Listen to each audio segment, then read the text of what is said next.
Good evening all of you. So this video related to importance of Indian patent agent exam. Patent agent exam को crack करने के लिए आपको किन किन सेक्शंस का इम्पॉर्टेंट ध्यान रखना है। सबसे पहले जो मैंने अपनी लास्ट वीडियो में बताया कि we have to go through with the all the definition section 2, उसके बाद section 3 non patentable invention is very important. Every time they ask the question about non patentable inventions, उसको आपको विद एग्जांपल्स के साथ लिखना है। एग्जांपल्स की help लेने के लिए you can take the help from manual. Indian patent office का मैनुअल आप डाउनलोड कर सकते हैं एंड उसके अंदर आपको सेक्शन 3 के जो भी ABCD के पार्ट्स हैं विद एग्जांपल्स उसमें दिए हुए हैं। एक एक एग्जांपल आप उसका याद करें अच्छे से। फिर हम सेक्शन 4 की तरफ जाते हैं, that is related to atomic energy again which is not patentable in India. Section 5, section 6, section 7 related to filing of applications कि कौन कौन से एप्लीकेशंस आप फाइल कर सकते हैं, ordinary PCT applications, conventional applications. PCT और कन्वेंशनल एप्लीकेशंस का जो टाइम पीरियड होता है with in 12 months from the basic applications, ये आपको time period very important time period आपको अच्छे से याद रखना है। PCT की फुल फॉर्म क्या होती है और PCT जो है किसके लिए डेजिग्नेट करता है, it is related to international applications. Section 7 के बाद जब हम सेक्शन 8 में आएंगे तो सेक्शन 8 में जो इम्पॉर्टेंट चीज़ आपको फोकस करनी है वो ये, that is related to information regarding foreign filing. तो फॉरेन फाइलिंग के लिए कौन सा फॉर्म लगता है, that is form 3। There is no fee for form 3। और उसके अलावा फॉर्म सेक्शन आपको अच्छे से याद करना है सेक्शन 8, जिसमें हम अंडरटेकिंग ले रहे हैं फॉर्म 3 के अंडर कि भाई हमने कोई पेटेंट अपना फॉरेन में फ़ाइल नहीं किया है। सो उसका जो टाइम पीरियड होता है वो आपको उसमें लिखना है, ठीक है। और after moving to section 8 then we move to section 9। Section 9 it's related to provisional complete specification. Provisional और कंप्लीट स्पेसिफिकेशन जब हम प्रोविजनल स्पेसिफिकेशन अगर आपने फाइल किया है तो उसको कंप्लीट करने के लिए विद इन 12 मंथ्स आपको उसको कंप्लीट करना है। अगर आप विद इन 12 मंथ्स उसको कंप्लीट नहीं करते हैं तो आपका जो एप्लीकेशन है वो अबेंडन्ड हो जाएगा, ठीक है। अब अगर आप अपनी एप्लीकेशन को एक्सटेंशन लेना चाहते हैं, मतलब आप चाहते हैं कि मुझे थोड़ा और टाइम मिल जाता तो मैं अपनी एप्लीकेशन को फाइल कर सकता था, उसके लिए सेक्शन 9 में सबसे इम्पॉर्टेंट है पोस्ट डेटिंग। पोस्ट डेटिंग पे आप लोगों को एम्फेसाइज करना है क्योंकि एवरी टाइम पेटेंट ऑफिस में पेटेंट एजेंट एग्जाम जब हम लोग देते हैं there is every time they ask one question related to post dating. Post dating का जो टाइम पीरियड होता है वो 6 मंथ से ज़्यादा आपको एक्सटेंशन नहीं मिलती है और इसमें हम क्या करते हैं अपनी डेट को आगे कर रहे हैं, पोस्ट डेट कर रहे हैं, ओके। 6 महीने का एक्सटेंशन आपको मिलता है, इसके लिए कोई फॉर्म नहीं है, ठीक है। पोस्ट डेटिंग के लिए सिर्फ फीस है और एक एप्लीकेशन पेटेंट ऑफिस में आप देंगे तो आपकी जो एप्लीकेशन है वो पोस्ट डेट हो जाएगी, मतलब आपकी जो प्रायोरिटी है वो आगे जा रही है, 6 महीने एक्सटेंड हो रही है, फाइन।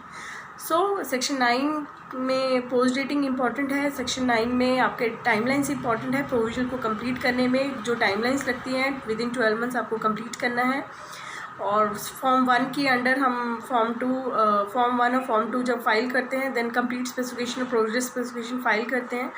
फॉर्म 2 की कोई फ़ीस नहीं होती है पेटेंट ऑफिस में। जब भी हम फॉर्म 2 स्पेसिफिकेशन फाइल करते हैं तो उसकी एक लिमिट होती है, मतलब 30 पेजेस के अंदर और 10 क्लेम्स के अंदर आपको अपना पेटेंट स्पेसिफिकेशन ड्राफ्ट करना होता है, ठीक है।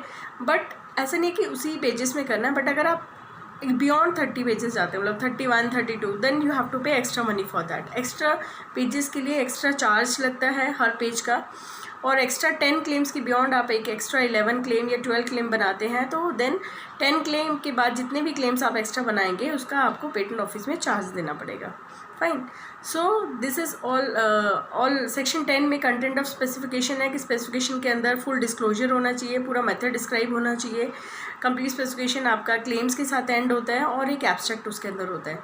एब्स्ट्रैक्ट जो होता है एक समरी होती है इन्वेंशन की जो 150 वर्ड्स के अंदर लिमिट होती है, 150 वर्ड्स से आप ज़्यादा एब्स्ट्रैक्ट नहीं बड़ा बनाएंगे। और कंट्रोलर के पास ये राइट होता है कि वो आपके एब्स्ट्रैक्ट को अमेंड भी कर सकता है, ओके।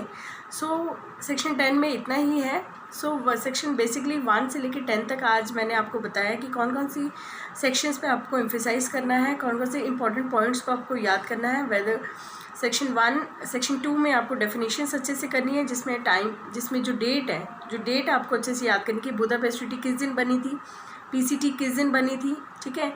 इंटरनेशनल एप्लीकेशन से आप क्या समझते हैं, पेटेंटेड प्रोसेस क्या है, फार्मास्यूटिकल सब्सटेंसेस की डेफिनेशन पेटेंट एक्ट के अंदर क्या है, ट्रू एंड फर्स्ट इन्वेंटर कौन से होते हैं या क्या होता है, okay. Section 3 non patentable with example अच्छे से करना है। सेक्शन 3 का 10 मार्क्स का क्वेश्चन हमेशा आता है। उसके बाद सेक्शन 6 और 7 में आप ऑर्डिनरी एप्लीकेशन या मोड ऑफ़ एप्लीकेशन हमारी क्या क्या है उसके लिए आप अच्छे से उसको तैयार करेंगे।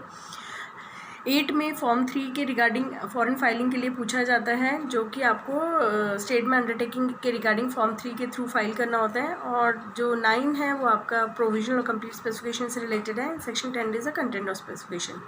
So in today video it's all about only about section 1 से 10. So in next video I will cover section 11 से लेकर 20 तक what are the important sections which always come in the patent agent exams. You have to mug up with the fees and forms, okay, and important rules related to these sections. And if you need any clarification, any doubt you have, you can send me an email on pooja@innovaintellects.com, or my number is 9910627125. Okay, so and you can visit my website also, which is www.innovaintellects.com. Fine, thank you for today. Thank you.